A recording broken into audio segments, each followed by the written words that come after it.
Welcome to my channel. Try to hear the latest story. My girlfriend informed me she was staying late at the office. Shortly after, her colleague unintentionally shared a team picture showing her perched on his knee. I discreetly downloaded it. Later that evening, I submitted it to the personnel department. The outcome was epic. The message from my partner, Sarah, arrived at 7:15 p.m. on a Tuesday. "Hi love, I'll be really delayed this evening. The whole team is pulling together to meet the quarterly target. Don't stay awake for me." I was lounging on the sofa, flipping through a novel. I replied with a brief, "Okay, give it your best." About 90 minutes later, I was browsing Instagram to pass the time before sleep. That's when I spotted it. It wasn't on her profile, naturally. It appeared on the page of a young marketing assistant from her team, a guy called Ryan, famous for posting too much. He had uploaded a typical group snapshot, a fuzzy image of around 10 folks crammed into a booth at a stylish city bar. The description said, "Goal achieved, group festivities." And smack in the center of the joyful gathering was Sarah. She was giggling, gripping a drink, and positioned directly on the lap of her supervisor, a high-level executive named Brian. His arm was firmly around her midsection, and his palm was placed a bit too elevated on her torso. They appeared relaxed, intimate, as if this wasn't their initial time in such a setup. I gazed at the image for a solid minute. My pulse didn't quicken. My gut didn't sink. I experienced an odd, nearly peaceful feeling of tranquility. The type of tranquility you sense when a prolonged, tiresome inquiry at last produces one flawless bit of undeniable proof. The faint doubt I'd been nurturing for months had just been verified with a timestamp and location tag. I didn't become furious. I didn't hurl my device. I simply pressed my finger on the display and silently stored the picture in my gallery. Then I uploaded it to my protected online storage. After that, I copied it to a secured external drive. In my line of work, you always safeguard your documentation. Sarah believed she was at a staff party. She had no clue she was the focus of a freshly initiated internal probe. And I was set to become the most committed, most unrelenting chief examiner she'd ever faced. Let's make one thing perfectly clear. I am not a pushover. I am not a rug. I am the lead manager of business ethics for a top Fortune 500 firm. It's a role that seems dull, and largely it is. But my whole profession rests on one steadfast rule. Regulations are there for a purpose. I am the individual who drafts the ethics guidelines. I am the one who probes breaches of them, and I am the one who suggests dismissal for those who believe the guidelines don't pertain to them. My existence is a stronghold, constructed from protocols, processes, and the total assurance that behaviors lead to repercussions. I encountered Sarah 2 years back at a firm social event. We are employed by the same huge technology corporation, but in entirely separate areas. She's in promotions, the section of glossy slideshows and dubious reimbursement claims. I'm in ethics, the section they murmur about quietly. She was disorder. I was structure. I viewed her as intriguing. I regarded her as a private test, a framework functioning well beyond normal limits. I truly believed I could exert a beneficial effect, that I could steer her toward a more steady, more ethical lifestyle. Our connection wasn't a transaction. It was, in my view, a reform initiative. I was oblivious to the reality that she had no desire to be reformed. She simply wanted a backer. I wasn't a fool. For 2 years, I established firm limits. I never combined our money matters. The residence we shared was solely mine, bought well prior to meeting her. I didn't cover her expenses. She earned her own income, and she handled her own affairs. My input was offering a reliable dwelling and a companionship with a guy I thought was aiding her development. I was mistaken. I wasn't assisting her progress. I was merely supplying a safe foundation from which she could conduct her own misleading activities. The image wasn't merely a private disloyalty. It was a work-related one. By perching on her superior's knee, she wasn't only my partner being disloyal. She was a staff member in a lower role, participating in a public show of unsuitable behavior with her immediate boss. It was an obvious, blatant infringement of at least 4 parts of the firm's ethics guidelines. Guidelines that I had personally authored. She assumed she was betraying her partner. She had no notion she was betraying the individual who controlled her whole career path in his grasp. That evening, after securing the proof, I entered my study at home. I created a fresh, protected document on my system. I named it Incident Report S. Thompson B. Hayes.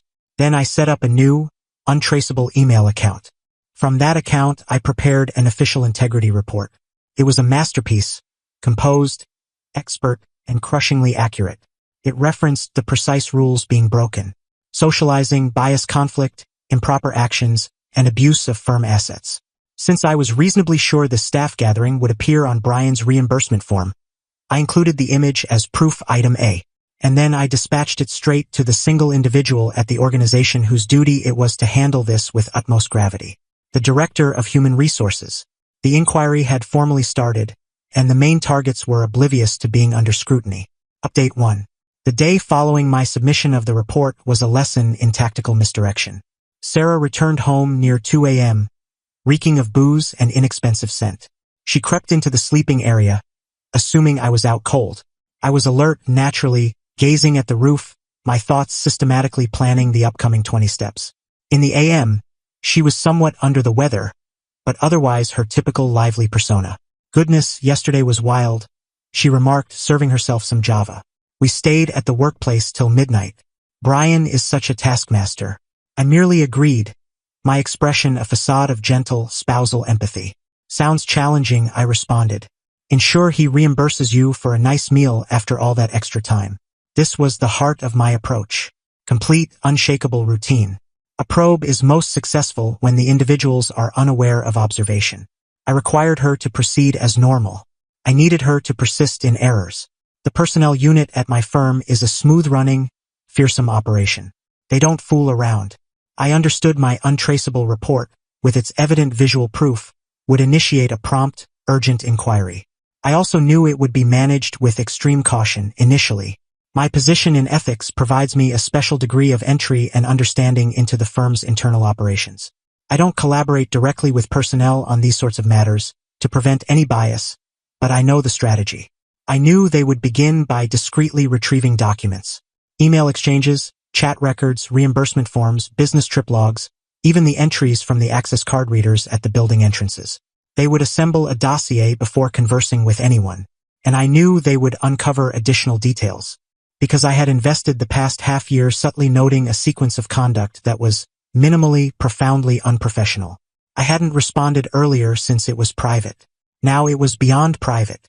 It was an ethics concern. I had noticed the evening ride-sharing bills on our joint account, journeys from the workplace to her place before she relocated with me, all billed to Brian's business card. I had seen the eatery charges from group meals that involved only two, at spots much too intimate for a leader and his team member. I had even, during the one time I used her computer to output a document, viewed a series of chat messages from Brian that were so outrageously improper they would embarrass a mariner. I hadn't preserved them at that moment. It was an oversight I was preparing to correct. My task now was to act as an additional, nameless informant. I needed to supply the personnel probe with the documentation they sought, without disclosing who I was. That Saturday, while Sarah was away at lunch with her similarly terrible companions, I executed the next stage of my scheme. I entered our study and started her private computer, which she never secured with a code. It required under 10 minutes to locate what I needed. The conversation records with Brian remained, a goldmine of condemning proof. There were playful remarks, private quips, and most incriminating, a set of dialogues where he assured her an advancement she lacked qualifications for, in return for her devotion. I captured clear images of the display with my mobile. I avoided saving the documents outright, since that might create a traceable path. The images were sharp, irrefutable evidence of a trade-off deal and an unsuitable connection. This extended beyond a tipsy evening at a pub. This concerned a grave misuse of authority by a top executive. I also examined the joint image collection on our online storage. Hidden in a directory she assumed I ignored were additional shots from firm gatherings. Shots where she and Brian were consistently a tad too near, a tad too cozy. I preserved them all. I gathered this fresh proof into another collection. I transmitted it from a separate untraceable email, this time to the primary personnel examiner I knew was handling the matter. The message was straightforward. I am a coworker of Sarah Thompson. I know an inquiry is in progress. This might assist. I prefer to stay nameless due to concern over reprisal. The snare was now loaded with a bounty of proof. Sarah and Brian thought they faced a lone, unclear snapshot. They were unaware I was preparing to unload a whole archive on them. The initial indication that the probe had intensified arrived the next Tuesday. Sarah returned from the job appearing drained and upset. The oddest event occurred today, she mentioned, serving herself a generous pour of vino. Personnel summoned me for a discussion and Brian as well, apart. They posed all these odd inquiries. Regarding our job dynamic, about evening activities, about reimbursement forms. It was very rigorous. I displayed my finest worried partner expression. That sounds strange, I commented. What's the reason? No clue. She deceived, her gaze shifting aside. Brian suspects someone holds a vendetta toward him and aims to cause issues. We both informed them we maintain an excellent work dynamic. It was nothing major. I simply agreed. I'm certain it is, I stated. Deceiving personnel in an official probe, a dismissible violation by itself. The elements were aligning more ideally than I could have envisioned. She was clueless, she was admitting her own professional downfall to me. She viewed me as her secure refuge. I was the one who launched the missile. The week after the first personnel sessions was a stunning, gradual disaster. Sarah and Brian had committed the most deadly mistake possible in a business probe. They had falsified, and they falsified identically, so their accounts were now fixed. They stood on a hidden door, linked, totally ignorant that I held the lever. Now personnel possessed their formal recorded declarations. Declarations asserting a strictly work-related bond. Declarations I knew were set to be methodically torn apart by the proof I supplied. The following step in the procedure would be a detailed review of their business accounts. And this is where my own skills became useful. I knew precisely what the investigator would seek, and I chose to aid in locating it. On Wednesday, I dispatched a third and last nameless message. This one was more specialized. It directed toward particular times and specific reimbursement forms submitted by Brian. It emphasized a supper on a date when I recalled Sarah and I attended a relative's occasion, indicating the group supper Brian claimed was with another. It noted a lodging charge from a work journey to a town where the firm had no customers. A journey I knew Sarah had also taken for a pal's pre-wedding event. This was the decisive blow. It provided the probe an exact guide to their deceit. It transcended mere playful notes or one improper image. It was now an evident trend of them utilizing firm funds to support their liaison. Sarah's stress throughout the week was delightful to observe. She was nervous, grumpy, and always messaging Brian on her device. She tried to align her account, tried to seal the breaches in a vessel already midway to the depths. She even dared to grumble to me about the pressure. This entire personnel situation is horrific, she said one night. So diverting. I can't concentrate on my tasks, and Brian is acting really odd about it. You simply need to be truthful, I replied, staring directly at her. Provided you're sincere, there's no concern. That's what I always emphasize in my ethics sessions. The expression of alarm that passed over her features was invaluable. The blow landed at last on Friday. It was a lovely, bright afternoon. I was in my workspace examining a fresh version of our anti-bribery guidelines when I received a firm-wide notification. It was a bland, business memo from the head of the promotions unit.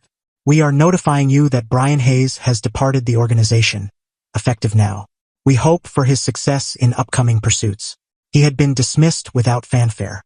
The wording, hope for his success in upcoming pursuits, is business jargon for, he was dismissed with justification and we can't disclose the juicy specifics legally. I knew Sarah's outcome would be determined independently. I headed home, prepared a beverage, and awaited. She entered 2 hours afterward. Her complexion was pale, her eyes swollen. She carried a modest cardboard container with her desk items. She remained silent. She merely proceeded to the sofa and sat, gazing blankly. Tough day? I inquired, my tone laced with pretended compassion. She finally glanced at me. They dismissed Brian, she murmured. They summoned me right afterward. They displayed everything, the snapshot, the messages, the reimbursement forms, the lodging charge. She began weeping, soft, broken sobs. They know we deceived.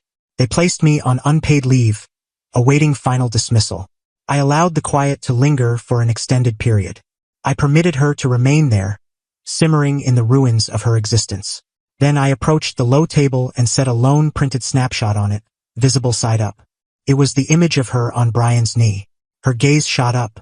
She examined the snapshot, then me. And in her expression I witnessed the ultimate, terrifying elements of the mystery align. It was you, she uttered, her tone hardly audible. The nameless report. It was you. I remained silent. I just savored a deliberate drink from my glass. Final update.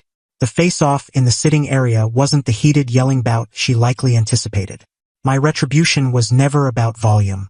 It was about accuracy. Why? She questioned, the sobs now streaming openly. Why would you inflict this on me? I at last settled in the seat across from her. Allow me to clarify this in a way you could grasp. I started, my tone as composed and firm as if leading a corrective session. You and I are part of an organization with ethics guidelines, a collection of standards we all commit to follow. It's the basis of our work environment. It's what guarantees a secure, equitable, and moral setting. I moved closer. You didn't merely betray me, Sarah. You breached company guidelines. You took part in an unsuitable bond with your immediate leader. You joined in a plot to swindle the firm by fabricating reimbursement forms. And then, when interrogated by human resources in an official probe, you falsified. You committed falsehood under oath. She simply gaped at me, stunned. She had never pondered that her private disloyalty carried a work aspect. I am the lead manager of business ethics, I proceeded. My complete role, my entire work persona is founded on applying those standards. The standards you so carelessly and repeatedly ignored. You gripe about my role being tedious, about me being too inflexible. But that inflexibility, that total commitment to the standards is what prevents our firm from collapsing. It's what I hold dear. So when I viewed that snapshot, I said, pointing at the image on the table, I didn't just see my partner on another guy's knee. I saw an evident and immediate danger to the soundness of the framework I am pledged to defend. I saw an ethics lapse, and I performed my duty. I reported it exactly as any staff member is required to. You ruined my existence over a handbook, she wept. No, I responded, rising. You ruined your existence because you lack principles. You assumed you could exist in a realm without standards, without outcomes. You thought you could enjoy my reliability at home while you ignored the standards at work. You didn't comprehend that for someone like me, they are identical. My private existence and my work existence are ruled by the same ethics guidelines. You infringed both. The outcomes are merely the framework adjusting itself. I proceeded to the entrance and unlocked it. Your position at the firm is finished. Our commitment is finished. Your stay in my residence is finished. I have prepared a bag for you with several days' attire. It's near the entrance. I will arrange for the remainder of your items to be expertly boxed and delivered to your folks' place by week's end. Where should I head? She sobbed. That is a practical issue that is beyond my area's responsibility. I stated, farewell, Sarah. I departed from her there on the sofa and took an extended stroll. Upon returning 2 hours later, she and her bag had vanished. It's been 4 weeks now. The firm completed her dismissal. Brian, I learned, is unhireable in our field. The tale of his dismissal for an affair with a team member and fabricating reimbursement forms has circulated rapidly. Sarah, as assured, had to relocate with her parents. Her path in technology is done. She has no funds, no employment, and a standing that is utterly destroyed. My retribution wasn't an act of emotion. It was an ethics assessment. I examined her obvious contempt for the standards of our bond, and I compared it to the stark, rigid, merciless standards of the realm she believed she could dominate. She was reviewed, and she flopped. Dramatically, she assumed she was merely engaging in a pastime. She never grasped that I was the one who crafted the handbook. And the establishment always triumphs.